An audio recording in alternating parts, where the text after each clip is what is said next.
Ang loob ng lalakas na po.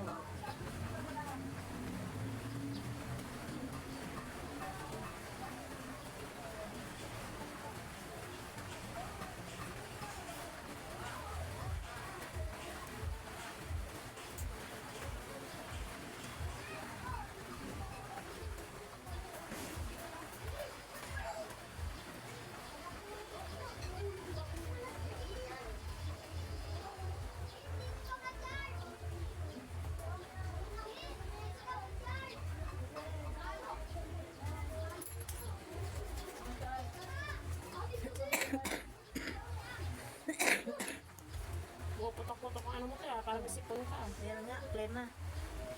Putok na, ayaw naman lumabas. Anong ginagamot mo? Minom lang ako ng luya. Ano? Hindi ko kayang minom ng gamot. Meron din iniinom din yung bagong butika dyan. Para sa flem. Ano? Sabihin mo lang sa ubo.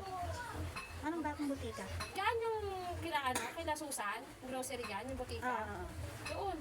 Yun ang iniinom ko eh. Sa pambata ba? Kasama pang bata, ito iniinom lang yung tea, parang juice. Kasi di ba ang plema na dumidikit sa baga yan? Oo. Yun, nakadrawing dun sa yung baga. Ang plem talaga siya. Nahiyan ka naman doon. Yung naman, marami naman nabili nun eh. Gusto nga yung ubo ko matigas eh, hindi ganyan na naputok. Tigas talaga. Kung kada ubo ko hindi ko makuha, kasi gusto ko puputok eh, hindi talaga siya naputok. Matigas. Kahapon lang ito nagsimula kasi yung kakainom ko ng luya, tapos nagpahilot ako. Yan, lumambot, pumuputok. Luya. Maganda rin naman luya. Pinaghalo ko yung luya maanghang at saka yung bilay. Lagyan mo rin ng snow beer. Snobe. Oo, yung luya. Ganun minsan ginagawa ko eh. Nagluluya ako, sagyan ko ng snow beer. Lagyan mo ng kalamansi. Sama-sama. Tapang na nun. Sarap yung tea, mentol yun. Hindi ba mas lalong naninikit ang flema? Hindi. Yun nga ang gamot eh. Pag tamat kasi ako magtimpla ng gano'n, nabili ako ng problema, yung dyan, sa bagong butik. Pag tamat ako Ayaw lumabas. Pero pagka lumabas naman, solid. Okay, finish, sabi ko.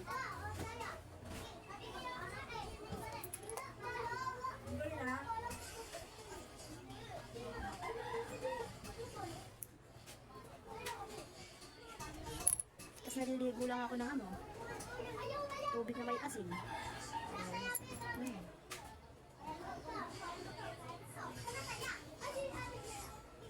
Kung hindi, malamang hindi na naman ako makakalinis. Binat. Ang haba na nga ng bakasyon mo eh. Kaya nga. Bakasyon ka na naman sa sakit. Tapos sinisil lang ako sa bahay. 2 buwan na akong hindi nakakabayad. Sabi ko.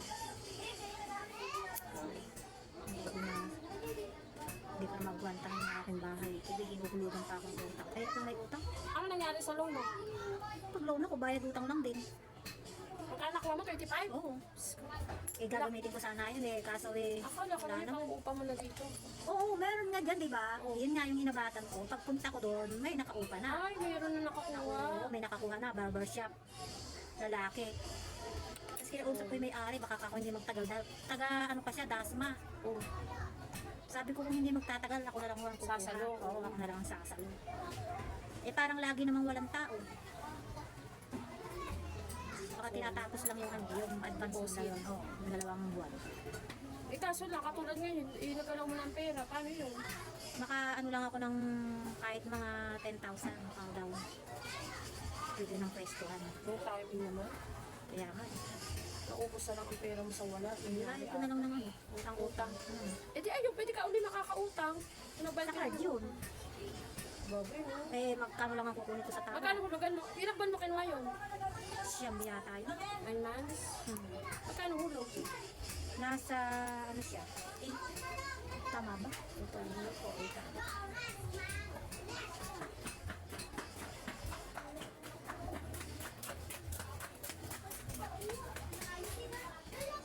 Ay, hindi. Hindi lang 8.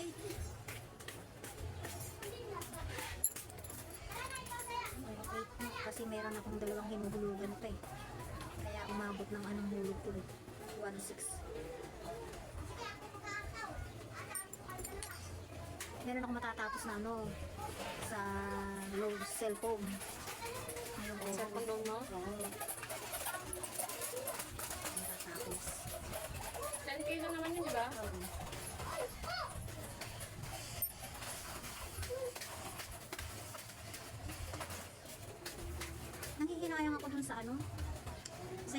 ko na 65 sa insurance. Ah, ba't sumali ka dun? Si ate nga sinasabi ako sumali. Sumali nga ako. Ilang buwan niya lang sinali yun. Ayaw niya na. Kaya nga tatapusin ko. Tapos, hindi mo naman na marerefund yun. Hindi na. Kami hindi kami nasali dun eh. Pwede ba yun? Dagdag ano din yun eh. Kaya nga eh. Hindi Ilang buwan ba yung hulugan? 1 year. Tapos, i-renew mo. I-renew mo lang. Si ate sumali yan, tinapos yan lang. Ayaw niya na. Ganun nga nangyayari sa akin. Pag natapos yun, bibigyan ko na rin. Magkano rin yun.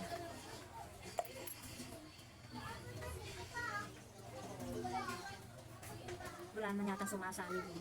Oo. Parang pinaglalaanan mo yung sakit lang. Kasi dagdag bayad lang din yun. Kaya nga. 65 linggo-linggo. 1 year yun. Ano ba, magkano rin yun? Sa loob na isang taon. 65 times 12. Ay, linggo-linggo pala. Ilang linggo yun sa 12 months. Diba?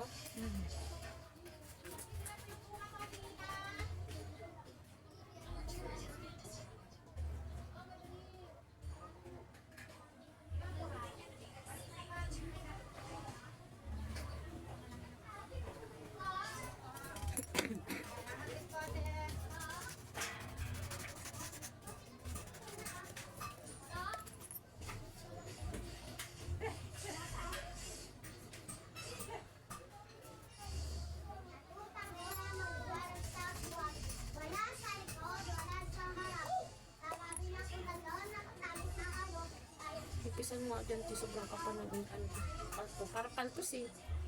Paltos ba kalyo? Kamyo. Linggo lang yun, makapal mo naman.